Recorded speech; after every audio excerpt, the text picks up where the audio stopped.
Look who came in on his day off. I love that you at least wore jeans, but look at he wore a tie on his day off. I know, looking sharp, Yeah. but such a special event happening this weekend, and we want to make it even more special that Brandon came in on his day off to tell us about it, because it touches a lot of lives. Yeah, we're talking about the Walk for Juvenile Diabetes Research Foundation. It really makes an impact for so many people, and we appreciate you kind of being that spokesperson to get the word out. Obviously, it means that much to me that I'm here, and I was diagnosed 15 years ago, so I was sort of the young adult. I knew what I was doing when I was diagnosed with type 1 diabetes, and I've been dealing with it most of my adult life, and I've learned to cope. But when you're a child with diabetes, it can be a real challenge. Let's go to Canton and take a look. Gavin Ferrier of Canton tries harder than most kids his age to be normal. Gavin was diagnosed 4 years ago with type 1 diabetes. I was 7 when I got diabetes, and I'm 11 now. So they poked his finger and his blood sugar was 565. And normal is usually anywhere between 70 to 110. It's a school of hard knocks now, with needles and blood and gadgets galore.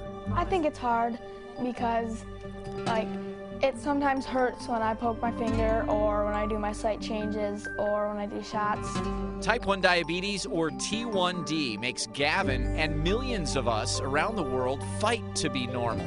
Even family gatherings can test your will. At dinner time, I have to check my sugar and I have to count my carbs and I have to give insulin. They just have to sit down and then start eating. School is a battle for kids with T1D. They often get bullied for their disease, all while trying to manage it. Gavin and his mom, Kathy, text each other about lunch plans and blood sugar results. Cell phones in class? Well, at first, the Ferriers Middle School said no. He has to step out of class, text me what he needs to do, which is fine. You know, it's compromise. And I appreciate them being willing to work with us to make it work. Give to Gavin's Go-Getters. 4 years of diabetes under his belt, and his 4th Michigan JDRF Walk to Cure Diabetes coming up, and it all started with just family. This year we're going to have 30 walkers.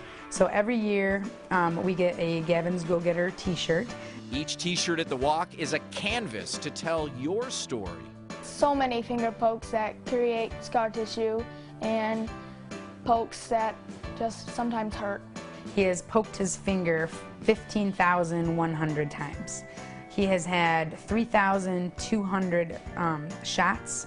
We walk with different stories, but one mission. The cure is near. It's called an artificial or portable pancreas, and Gavin says, sign me up. They're getting close, that it's in FDA trials, and so all the research money that we raise goes towards that and other ways to help diabetes. So. If we have time in a second, I'd like to add something to the artificial pancreas idea, but real quickly, I want to let you know that you have a chance this weekend to help Gavin's Go-Getters or thousands of the other kids that'll be out there just like him.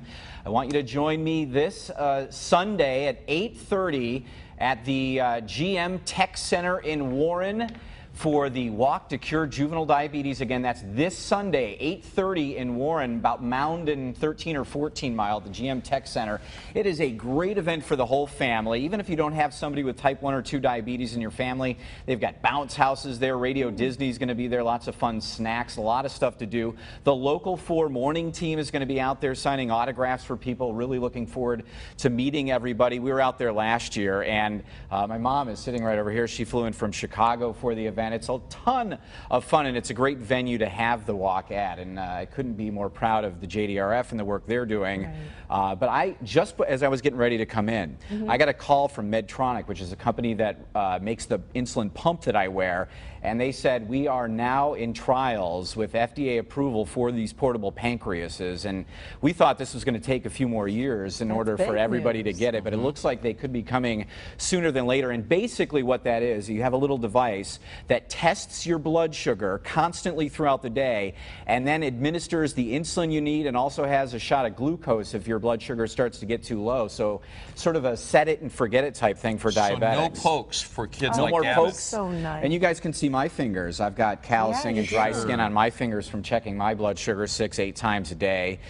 Tonight on Local 4 News at 11, I'm giving everybody a behind-the-scenes look of what it's like a day in the life of somebody with diabetes, all the checking I have to do, the monitoring of my my blood sugar, and that's coming up tonight at 11. But this also is a good illustration of the fact that the money that the JDRF does, that this goes, I mean, it's making a Right. difference. The research is promoting breakthroughs. Big time with the artificial pancreas, but also right here in Michigan, at the University of Michigan, there's a diabetes center there where we have doctors and clinical trials going on right here about biomarkers, what could link family members or early shots or signs of what family members could come down with type 1 diabetes, and they're doing that research right here in Ann Arbor. And a lot of the money we raise here this weekend goes to that, goes to the artificial pancreas trials. We need money for that, but we are close.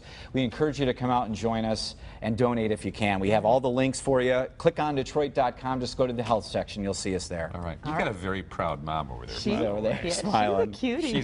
She's a sweetie. She's like, don't put me on TV.